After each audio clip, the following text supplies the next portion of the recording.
দেখো সত্য, এখন এই গ্রামটাকে বাঁচানোর একটাই উপায়। হ্যাঁ সত্য, তুমি পারবে ওই কালের হাত থেকে রক্ষা করতে, তুমিই পারবে। কিন্তু আমি কি করে পারবো? হ্যাঁ সত্য, তোমাকে পারতেই হবে। এই বিপদের হাত থেকে বাঁচানোর জন্য এখন একটাই উপায়, তোমাকে শেষ করতে হবে ভৈরবকে। না না না, আমি পারবো না, আমি পারবো না, আমি পারবো না। গ্রামের একে একে কতজনের প্রাণ চলে যাচ্ছে। এখন সবই তোমার হাতে। রাতের অন্ধকারে চুপিসারে তুমি পারবে ভৈরবের পিঠে ছুরি মারতে।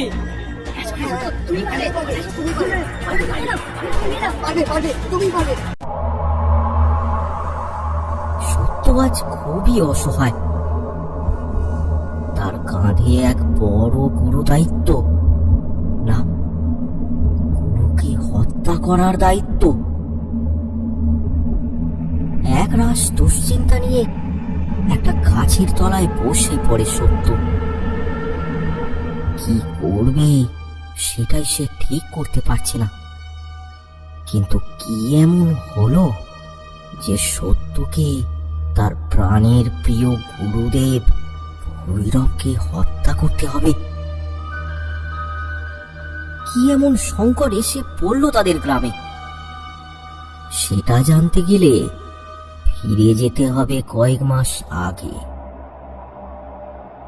আদমপুরে ঘটে যাওয়া সেই ভয়ানক ঘটনার কথা নিশ্চয়ই সবাই জানা। আত্মারামকে পথ থেকে সরিয়ে তার জোগাড় করা পঞ্চমুণ্ডি নিয়ে ধীরাজতান্ত্রিক শুরু করে তার সাধনা। তারপর সাধনায় সিদ্ধি লাভ করে সে। পঞ্চমুণ্ডির সাধনা দ্বারা সে প্রেতকে বশ করতে সক্ষম হয়। কিন্তু প্রেতকে দিয়ে মন মর্জি মতো কাজ করানোর জন্য তার প্রয়োজন হয় প্রেতের পছন্দসই খাবার।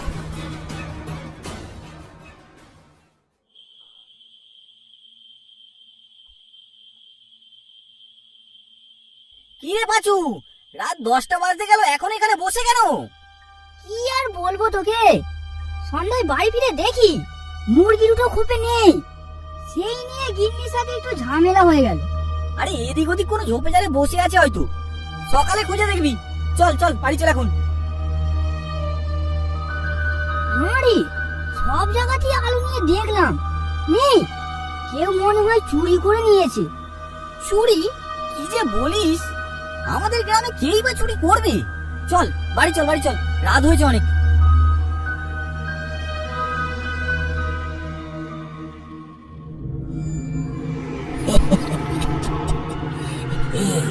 এটা একদম টাটকা মুরগির রক্ত।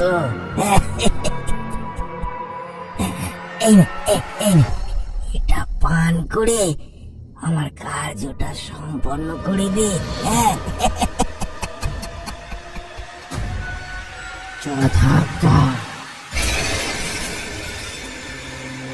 এইভাবে প্রেতকে খুশি করার জন্য তার আহার জোগাতে থাকে ধীরাজতান্ত্রিক, আর তার বিনিময়ে নিজের লোভ লালসা মেটাতে থাকে ধীরাজতান্ত্রিক।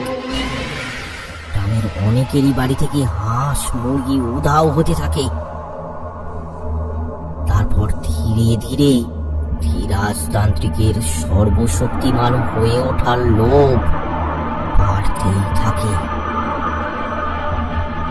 আর তার সাথে বাড়তে লাগলো তার কাছে বশীভূত হয়ে থাকা প্রেতের লোভ লালসাও। তাই এখন হাঁস মুরগি থেকে সেটা গিয়ে পৌঁছেছে ছাগল গরু আর মহিষে।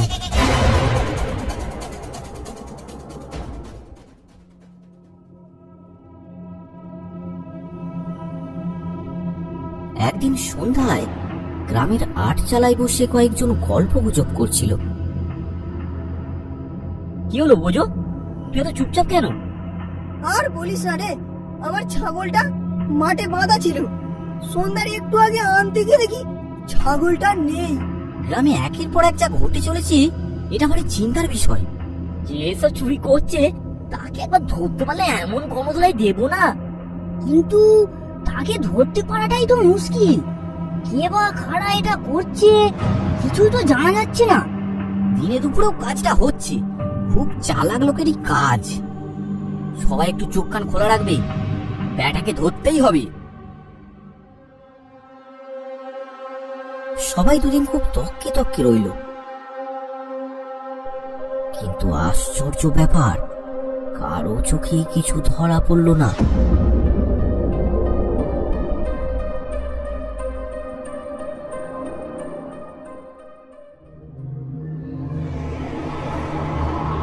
ধীরে ধীরে এক সময় ব্যাপারটা চরম সীমায় পৌঁছালো, কারণ প্রেতের লোভ পৌঁছে গেছে চরম সীমায়। এই কাজটা করতে পারি তো রে? হ্যাঁ, পারবো পারবো, কিন্তু আমার আহারের ব্যবস্থাটা কর। হ্যাঁ, অবশ্যই। বল বল, আজ তুই কার রক্ত পান করবি? হাঁস না মুরগি নাকি গরু ছাগল? না না না না, একই রকম জিনিস খেয়ে আমার মুখের স্বাদ নেই। মানুষ, মানুষের রক্ত পান করবো। হ্যাঁ, মানুষ? আরে মানুষ কোথায় পাবো রে? হ্যাঁ, না হলে আর কাজ হবে না। অন্য কাউকে না পেলে তোর তোর রক্ত দে। এই না না না না না না, ঠিক আছে ঠিক আছে, আমি কিছু একটা ব্যবস্থা করছি। হ্যাঁ, চল চল দেখি, আমার সাথে চল।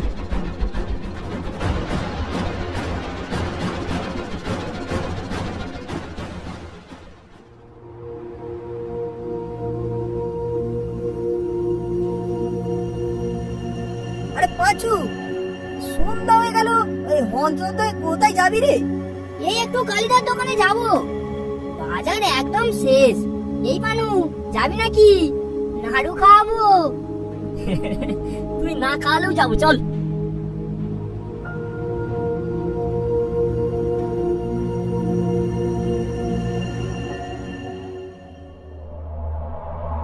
এইদিকে ধীরাজতান্ত্রিক এসে উপস্থিত হলো একটা 3 মাথা রাস্তার মোড়ে।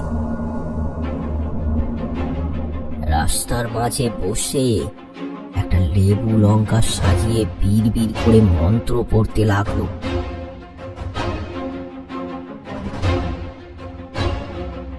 তারপরে এক চিমটি সিঁদুর নিয়ে লেবু লঙ্কার চারপাশে একটা গন্ডি কেটে দেয়। এরপর উঠে পড়ে ধীরাজতান্ত্রিক। সেখান থেকে একটু দূরে গিয়ে অপেক্ষা করতে থাকে কোনো এক লোকের জন্য, যে ওটাকে মারিয়ে যাবে।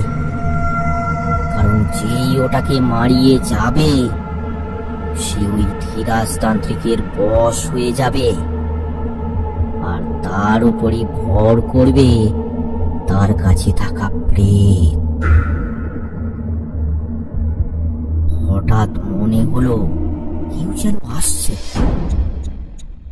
হ্যাঁ, পাঁচু আর পানু গোপাল আসছে।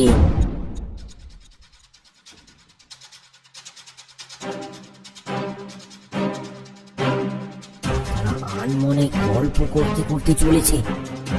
তাদের চেনা রাস্তার মাঝে পড়ে থাকা এই অচেনা বিপদের ব্যাপারে তারা ঘরেও টের পায়নি। কিসব পড়ে আছে? কি হলো রে পাঁচু? এই কি একটাতে পা লেগে গেল, আলোটা একটু দেখা তো।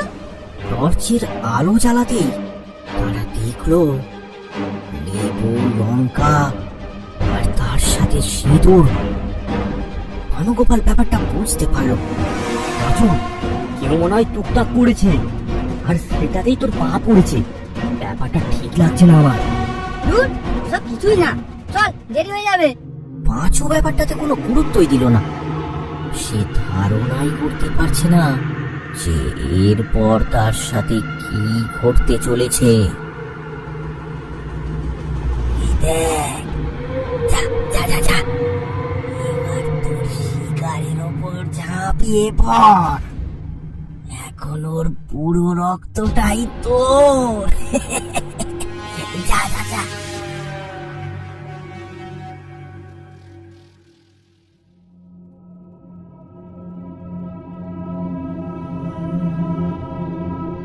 পরদিন আড্ডার আসরে পানুগোপাল, ব্রজ আর ভান্ডারী খুব চিন্তিত হয়ে পড়ল। সারাদিনে একবারও তারা পাঁচুর দেখা পায়নি। পানুগোপাল বলল, জানিস ভান্ডারি কাল কি হয়েছিল? পানুগোপাল কাল ঘটে যাওয়া ঘটনার কথা সবাইকে বলল। বলিস কি? তাহলে পাঁচুর কি কোনো বিপদ হলো? চল চল চল, এত ভেবে লাভ নেই, শিগগির পাঁচুর বাড়িতে চল। তারা আর দেরি করল না, তাড়াতাড়ি রওনা দিল পাঁচুর বাড়ির দিকে।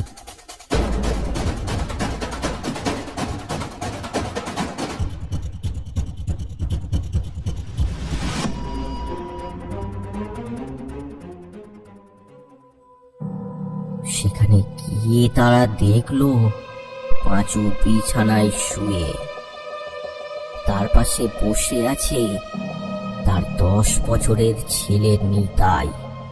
কি হয়েছে রে নিতাই? দেখো না কাকা, বাবার কাল রাত থেকে প্রচুর জ্বর, বইতে বইতে এসেছিল ওষুধ দিয়ে গেতে, কিন্তু বাবার তো একটু কমছে না। বাবার কি হলো? পাঁচু একদম অচেতন অবস্থায় পড়ে আছে। একদিনের জ্বরেই তার চোখের তলায় কালি জমেছে। বুঝলি গুরুজো, আমার তো মনে হয় কেউ কোনো জাদুটোনা করেছে। হ্যাঁ, আমারও তাই মনে হয়। আচ্ছা, কোনো ওঝাতান্ত্রিক, হ্যাঁ ওই ধীরাজতান্ত্রিকের কাছে গেলে কেমন হয়? কিন্তু তাকে কোথায় পাবো? আমার মনে হয় তাকে ওই জঙ্গলে নদীর পাড়েই পাবো। চলো তো সবাই।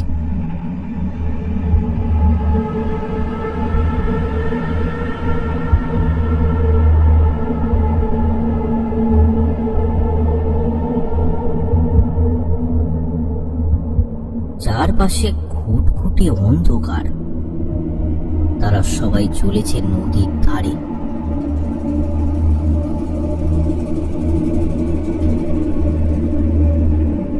কিছুক্ষণের মধ্যেই তারা নদীর ধারে পৌঁছে গেল। আর সেখানে গিয়ে তারা যা দেখলো, তাতে তাদের নিজের চোখকেই তারা বিশ্বাস করতে পারলো না। রাজতান্ত্রিক যজ্ঞ সাজিয়ে বসে আছে, তার সামনে হাওয়ায় ভাসছে একটা প্রকাণ্ড ছায়া মূর্তি। কি রাজতান্ত্রিক বলে ওঠে, এই দেখ, গ্রাম থেকে হাঁস মুরগি এই সব টাটকা, সব টাটকা। এদের রক্ত তোর উত্তম আহার। পান কর পান কর পান কর।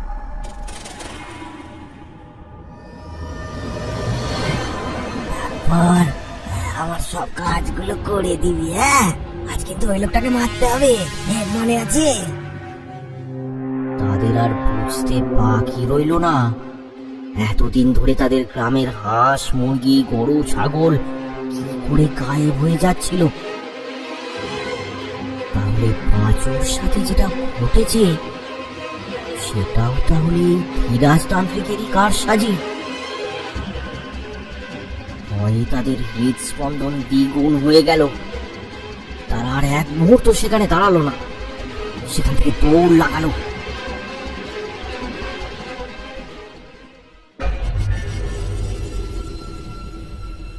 দৌড়াতে দৌড়াতে তারা এসে থামলো শেতল বুড়োর চায়ের দোকানে।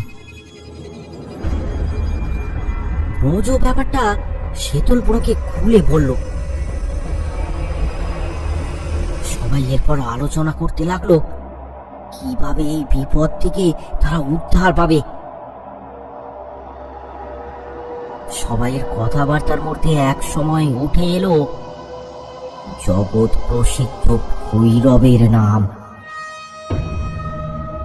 হ্যারি, ভৈরব তান্ত্রিকের অনেক নাম শুনেছি, এনাকে একবার ডেকে আনলে কেমন হয়?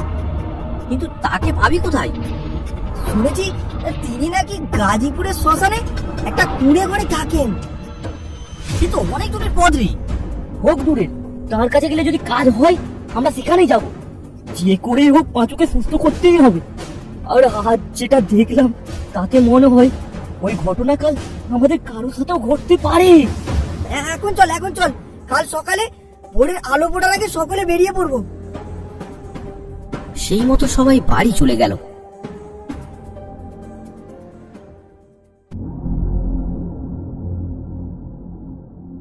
রাতটা তারা কোনো রকমে এদিক ওদিক পায়চারি করে কাটিয়ে দিল।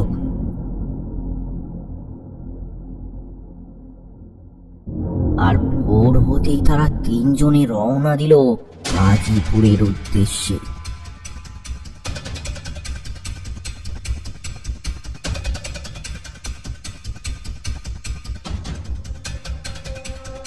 বেলা গড়িয়ে দুপুর হয়েছে, তারা গিয়ে পৌঁছালো গাজীপুরের শ্মশানে। ভৈরব তখন আহার সেরে দাওয়ায় বসে বিশ্রাম করছে, তার পাশে বসে আছে সত্য। ভৈরবের কাছে গিয়ে তারা একে একে সব ঘটনা খুলে বলল। শান্ত হও, শান্ত হও, তোমরা শান্ত হও, বসো, এখানে বসো, আমাকে একটু ব্যাপারটা বুঝতে দাও।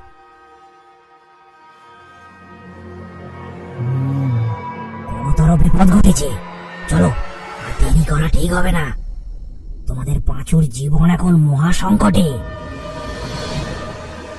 তার এক মুহূর্ত দেরি না করে রওনা দিল আদমপুরের উদ্দেশ্যে।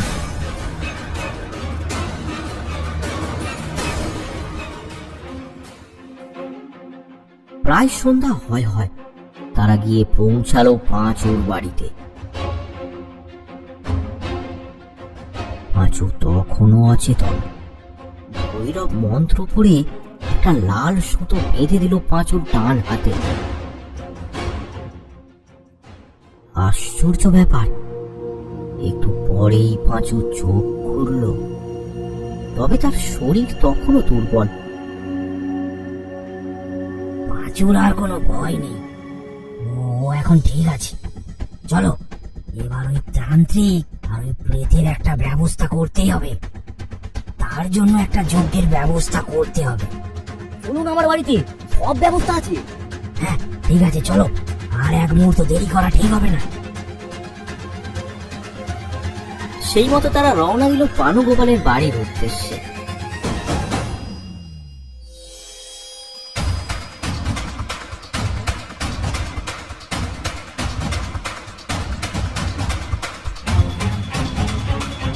পথে আসতে আসতে ভান্ডারী বলল, আচ্ছা বাবা, ওই ধীরাজতান্ত্রিক তো ভালো মানুষ ছিলেন, আমাদের গ্রামে ক্ষতি করতে এসেছিল ওই আত্মারাম, তাকে তো উনি মেরে গ্রামকে বাঁচিয়েছেন। ওটাই তো তোমাদের ভুল বুঝিয়েছে, আত্মারাম শুধুমাত্র তার সাধনা সিদ্ধ করার জন্যই এখানে এসেছিল। কিন্তু ধীরাজতান্ত্রিক যে বলেছিল আত্মারাম তার মা বাবার মৃত্যুর বদলা নিতে এসেছিল, তাহলে তাহলে সেসব কি মিথ্যে ঘটনা? না, ঘটনাটা মিথ্যে না, সত্যি। তবে সেটা আত্মারামের মা বাবা ছিল না, সেটা ছিল ধীরাজতান্ত্রিকের।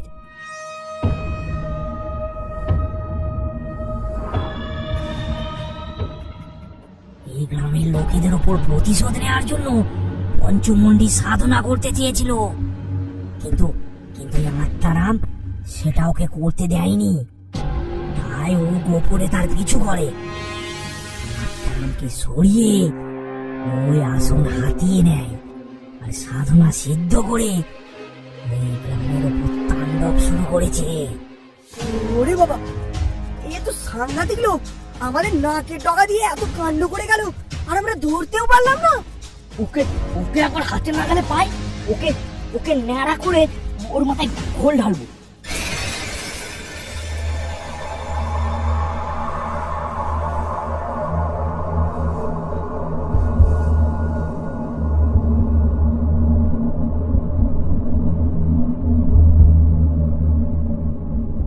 অবশেষে তারা এসে পৌঁছালো পানুগোপালের বাড়িতে।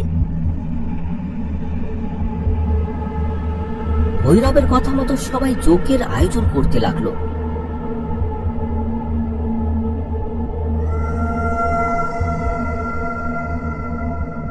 রাত তখন 9টা।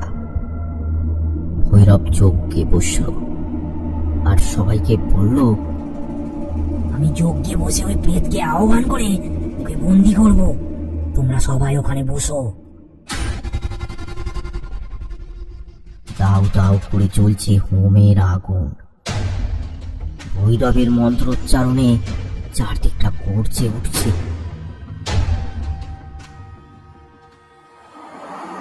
হঠাৎ এক সময় ধীরে ধীরে চারদিকটা কালো অন্ধকারে ভরে গেল, আর তার সাথেই শুরু হলো প্রচন্ড ঝোড়ো হাওয়া।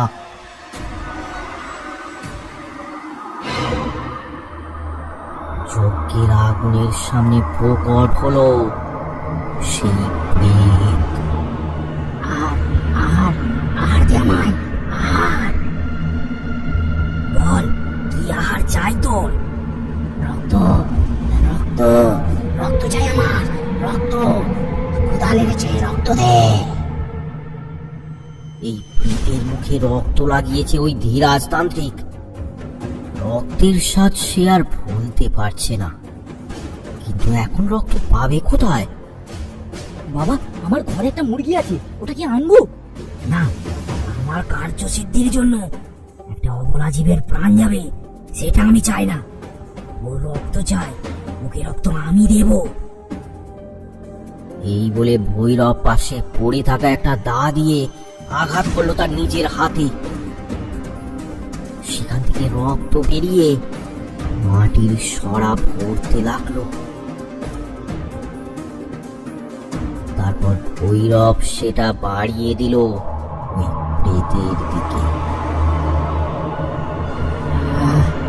শান্তি, শুদ্ধ রক্ত পান করে প্রাণটা চুরিয়ে গেল। এবার বল, কি কাজ করতে হবে আমায়? যা, ওই দুষ্ট তান্ত্রিককে ধরে গ্রামে নিয়ে আয়। তোমরাও যাও, গ্রামের সকলকে খবরটা দাও। ঝোড়ো হাওয়ার মতো বয়ে প্রেত চলে গেল ধীরাজতান্ত্রিককে ধরে আনতে। আর ভৈরব সবাইকে নিয়ে চলল গ্রামের বটতলায়।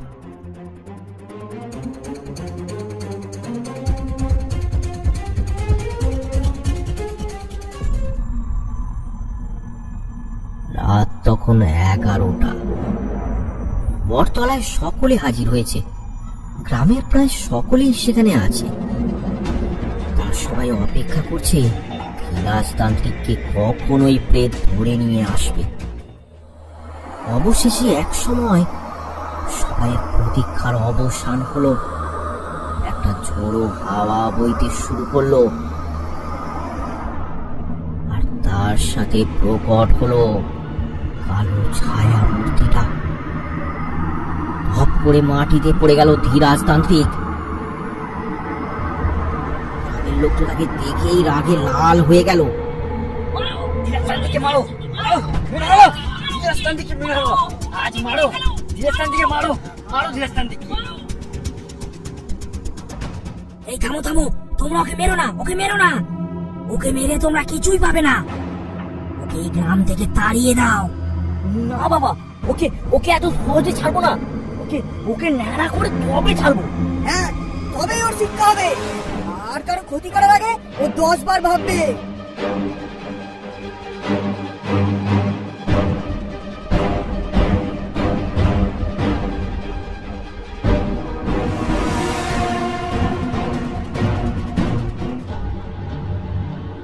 এই ভৈরবের যে এদের প্রতি কিসের এত মায়া? নিঃস্বার্থ ভালোবাসা নয়? দেখবি একদিন এরাই তোকে এখান থেকে মেরে তাড়াবে।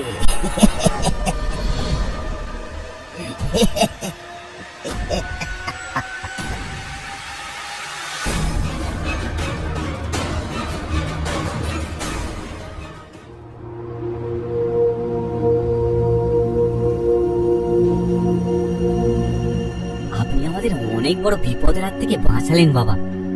বলছি বাবা, আপনি কদিন আমাদের এখানে থেকে যান না।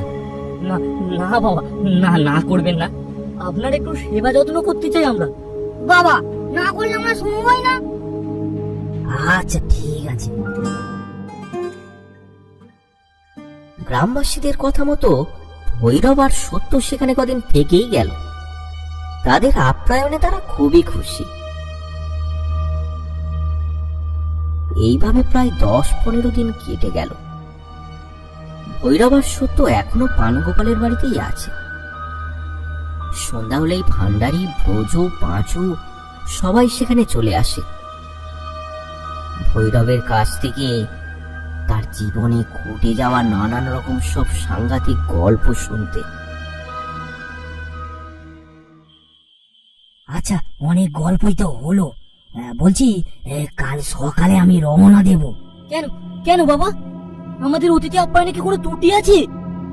আরে পাগল, না না, আসলে কদিন পর আমার গুরুর বাৎসরিক কাজ আছে, সেখানেই যাব। তোমরা চিন্তা করো না, সত্য এখানেই থাকবে। আমি দিন কয়েক পর ফিরে আবার এখানে থেকে যাব, কেমন? ঠিক আছে বাবা, তাহলে তো আপনাকে যেতেই হবে। যাও যাও, অনেক রাত হয়েছে, তোমরা এবার বাড়ি যাও। সবাই বাড়ি চলে গেল।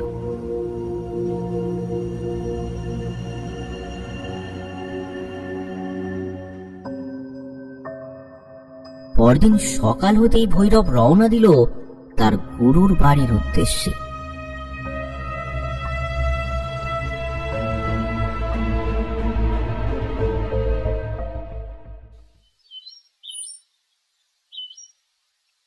তবে সত্য এখানে বেশ মজাতেই আছে। সে তাদের সাথে মিলেমিশে নানান রকম কাজকর্ম করছে, আর তার সাথে গল্পগুজব আড্ডা তো লেগেই আছে।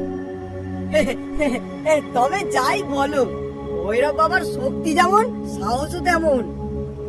ভৈরব বাবা আসতে আমাদের সব সমস্যার সমাধান হয়ে গেল, আমাদের গ্রাম মুক্তি পেল।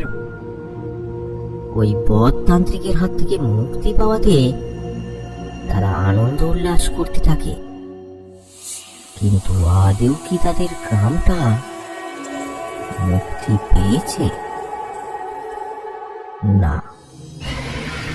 সেই রাত থেকে শুরু হলো আবারও সেই উপদ্রব।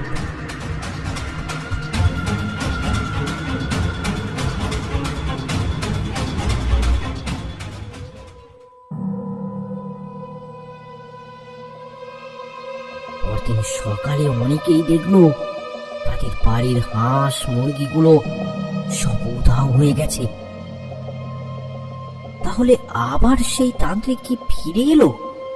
না, ভৈরব তো সব ঠিক করে দিয়েছে। তাহলে হয়তো এটা কোনো চোরের কাজ, সুযোগ বুঝে চুরি করেছে। সেই ভেবেই আর কেউ তেমন মাথা ঘামালো না। কিন্তু সেই রাতেই ঘটল এক ভয়ানক অঘটন। গ্রামের এক লোক ভীমচরণ রাতে কাজ সেরে বাড়ি ফিরছিল।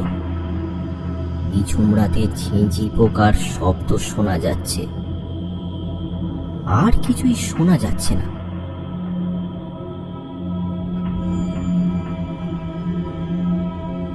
হাঁটতে হাঁটতে মাঠের একটা ফাঁকা জায়গায় হঠাৎ সে থেমে গেল।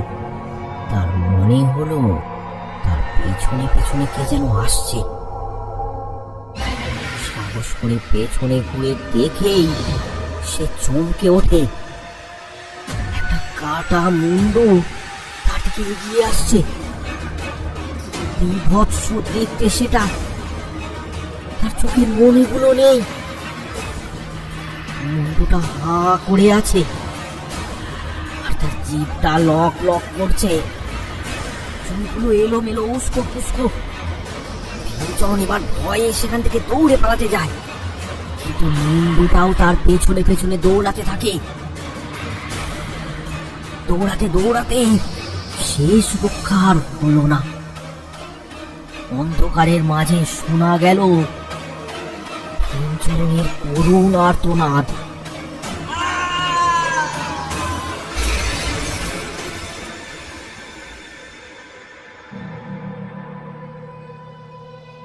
পরদিন সকালে ভীমচরণের রক্তাক্ত মৃতদেহটা পড়ে থাকতে দেখা গেল মাঠের রাস্তার ধারে একটা ঝোপের মধ্যে।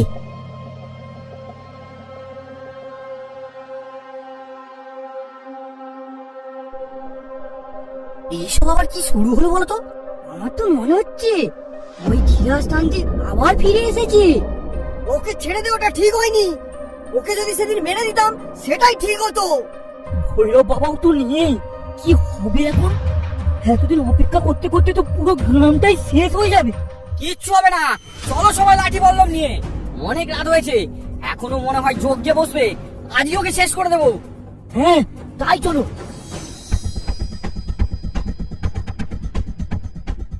সবাই রওনা দিল তার ডেরায়।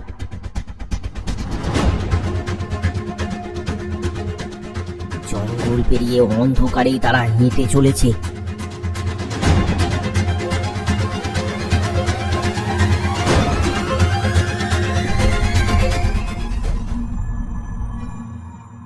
ঝোপের সামনে এসে তারা থমকে গেল।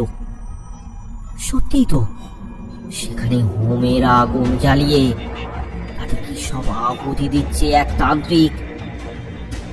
দূর থেকে তাকে ঠিক ভালো করে চেনা যাচ্ছে না। চলো, আর দেরি করে লাভ নেই, ওর উপর হামলা করে দিই। এই না না না না, আগে একটু দাঁড়িয়ে দেখো। তারা দূরে দাঁড়িয়ে ব্যাপারটা দেখতে লাগলো। এক সময় হোমের থেকে বেরিয়ে এলো সেই কাটা মুন্ডু। তান্ত্রিক তাকে কি যেন একটা আদেশ করলো, আর তার সাথেই কাটা মুন্ডুটা এগিয়ে চললো গ্রামের দিকে। তারপর সেই তান্ত্রিকের সে কি অট্ট হাসি। হাসতে হাসতে তান্ত্রিক এবার উঠে দাঁড়ালো। আবছা আলোয় তার মুখটা দেখা গেল।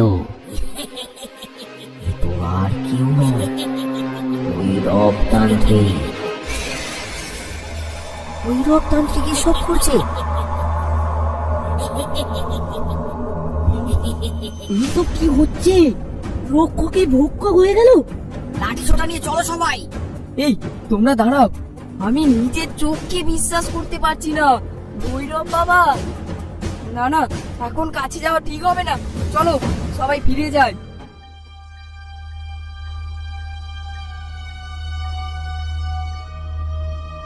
আজ আবার কার কি সর্বনাশ করবে কে জানে। একের পর এক সর্বনাশ ঘটেই যাবে, আর আমরা কি শুধু দেখেই যাব?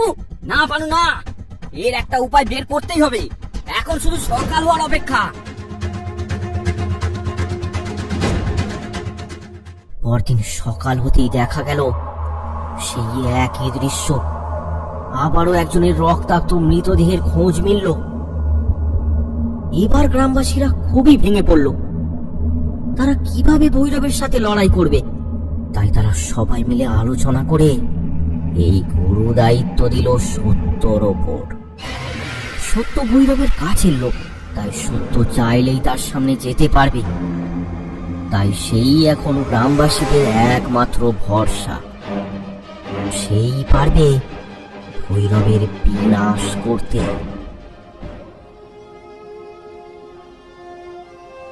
না, আমাকে পারতেই হবে। আমি পারবো। ভৈরব বাবার দেখানো পথেই চলবো। অন্যায়ের পথে গেলে কারণ নিস্তার নেই, সে যেই হোক।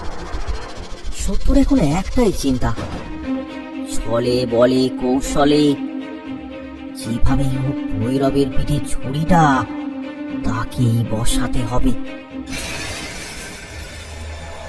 সন্ধ্যা হতেই সত্য বেরিয়ে পড়ল। খুব সন্তর্পণে সে লুকিয়ে রেখেছে একটা ছোড়া।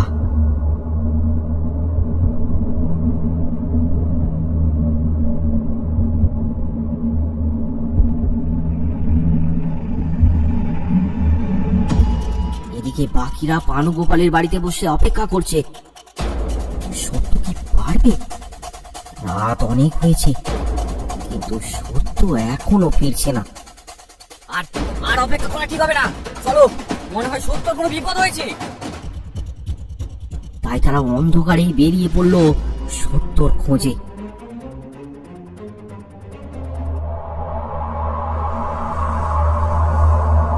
গ্রামের শেষে জঙ্গলের রাস্তায় প্রবেশ করতেই তারা দেখতে পেল কেউ যেন রাস্তার পাশে পড়ে আছে। এগিয়ে গিয়ে তারা দেখলো, এ কি, এ তো সত্য। তার এই অবস্থা কি করে হলো? এই এই আমার মনে হয় আর যাওয়াটা ঠিক হবে না।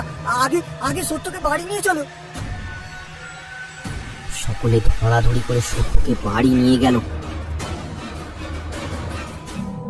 তারপর সারা রাত তারা জেগে বসে রইল সত্যর পাশে, কিন্তু সত্যর জ্ঞান আর ফিরল না।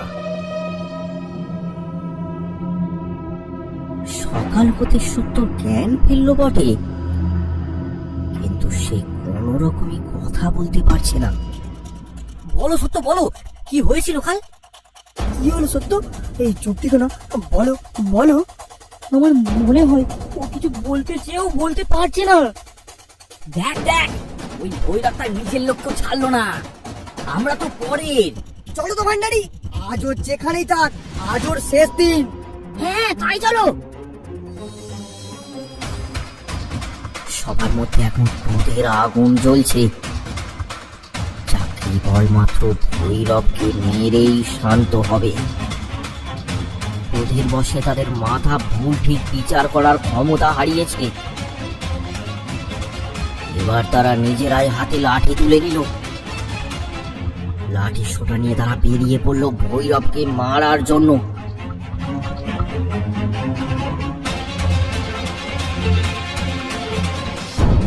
ভাগ্যক্রমে রাস্তাতেই দেখা হয়ে গেল তাদের ভৈরবের সাথে। উত্তপ্ত গ্রামবাসীরা সামনে পেয়ে যায় ভৈরবকে। ওই তো ভৈরব, ওকে আর ছাড়বো না। দেখ মানু দেখ, যাকে রক্ষক বলে এনেছিলি সেই এখন ভক্ষক। হ্যাঁ রে, এ তো এখন আমাদের কাল হয়ে উঠেছে।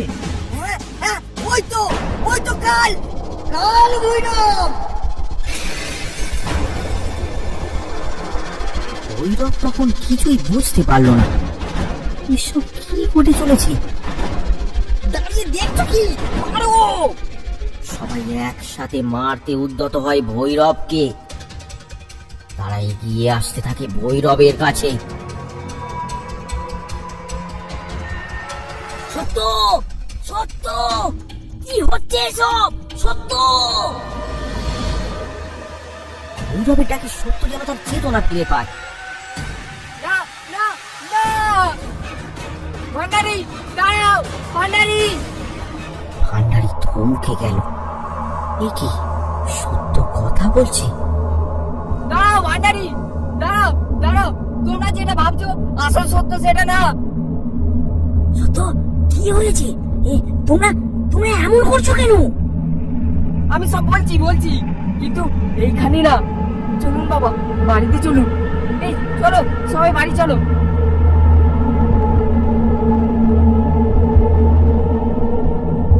বলো সত্য, বলো কি হয়েছে? আমি বলছি।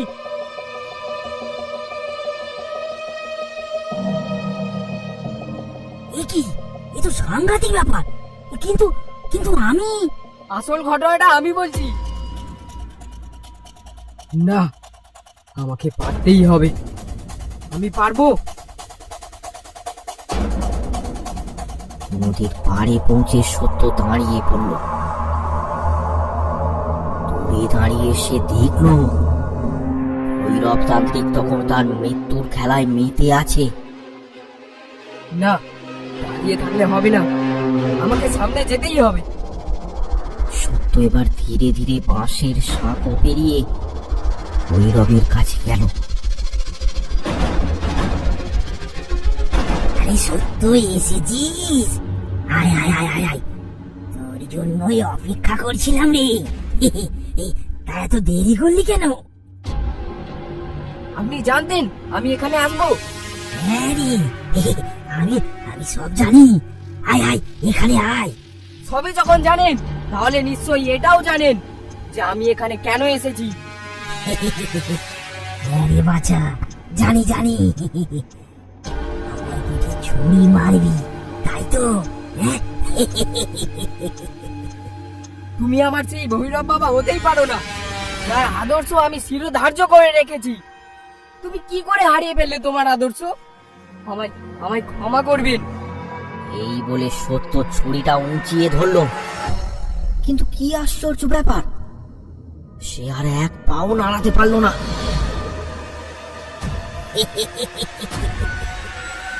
ঠিকই ধরেছি, আমি তোদের ভৈরব বাবার নারী, ভৈরব না।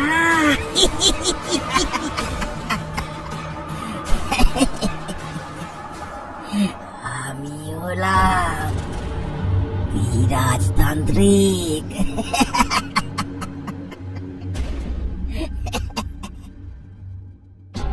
তোর ভৈরব আমাকে সেদিন প্রচন্ড অপমান করেছে, কিন্তু আমাকে জীবিত ছেড়ে দিয়ে ব্যাটা খুব ভুল করেছে।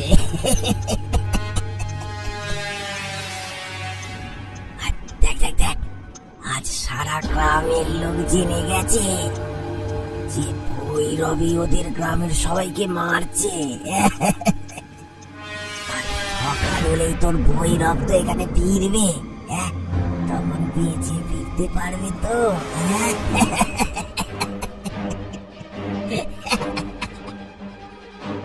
গ্রামের লোকের ক্রোধের আগুনে এই ভৈরবের খেল কত।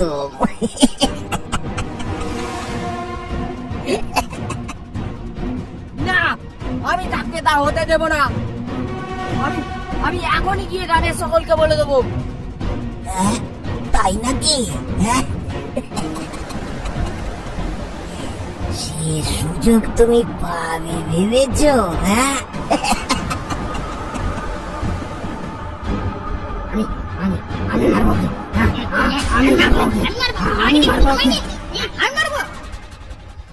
এই এই, তোরা থাম, তোরা থাম, তোরা থাম। একে কেউ মারবে না,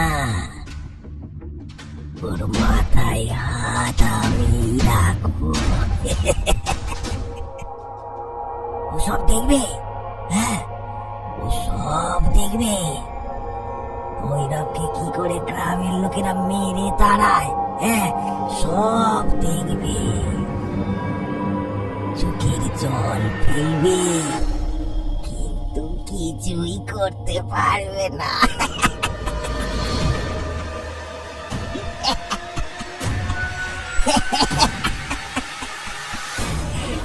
বোকা সত্য।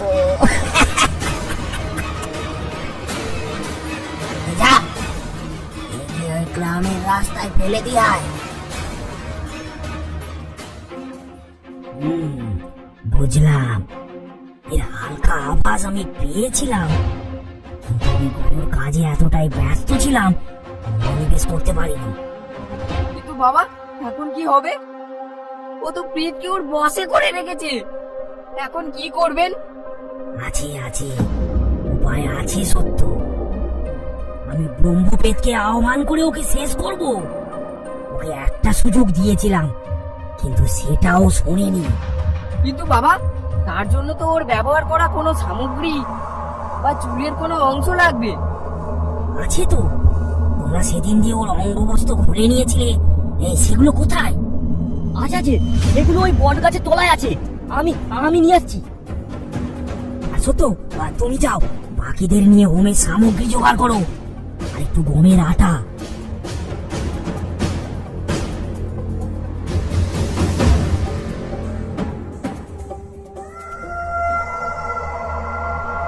রাত হতেই সবাই এসে উপস্থিত হয়েছে গ্রামের শ্মশানে। ভৈরবী কাঠ সাজিয়ে হোমের আগুন জ্বালিয়েছে। বাকিরা একটু দূরে দাঁড়িয়ে ব্যাপারটা দেখছে। ভৈরব হোমের মধ্যে ঘি ঢালছে আর মন্ত্র উচ্চারণ করছে। তার মন্ত্র উচ্চারণ যেন মেঘের গর্জনকে হার মানাচ্ছে। তার মন্ত্রের ছন্দে আলোড়িত হচ্ছে চারিদিকটা। দূর থেকে চিৎকার করে শেয়ালগুলো তাদের উৎফুল্লতা প্রকাশ করছে। কিছুক্ষণ পর ভৈরব থামল। মাটির সরাই করে আটা নিয়ে সেটা মাখতে লাগলো। তারপর সেই আটাটা নিয়ে হাতের তালু দিয়ে ভৈরব রুটি বানাতে লাগলো আর বিড় করে মন্ত্র পড়তে লাগলো।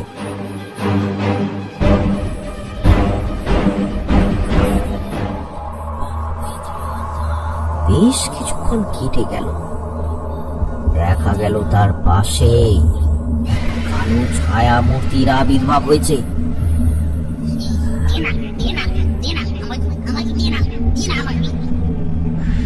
ভৈরব কোনো কথাই কান দিল না। সে রুটি বানিয়েই চলেছে আর মন্ত্র পড়ছে।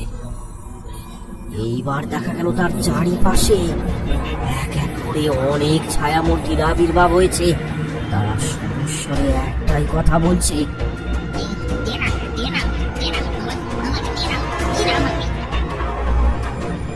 ভৈরব কিন্তু তখনও থামলো না। সে তার কাজ করেই চলেছে। অবশেষে তার সম্মুখে প্রকট হলো একটা প্রকাণ্ড ছায়ামূর্তি। জন্য ডেকেছিস আমার? ভৈরব এবার থামল। সস্নেহে তার দিকে রুটিটা এগিয়ে দিল। তারপর বলল, এক পাপীর বিনাশ করতে হবে। পরিচয়? ভৈরব এবার ধীরাজতান্ত্রিকের অঙ্গবস্ত্রটা ছুঁড়ে দিল সেই ব্রহ্মপ্রেতের দিকে। যথাজ্ঞা, যথাজ্ঞা।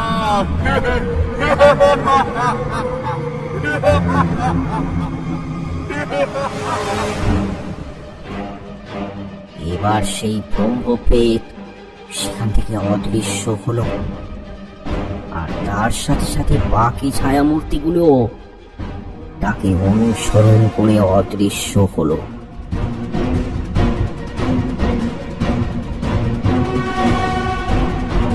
সবাই চুপ করে বসে আছে।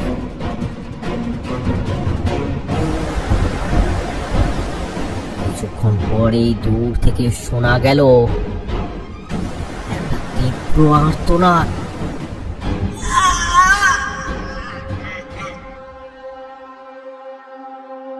তার মানে ধীরাজতান্ত্রিক আশেপাশেই ছিল। চলো, তোমাদের সেই কাল ভৈরবের বিনাশ ঘটেছে চিরতরে।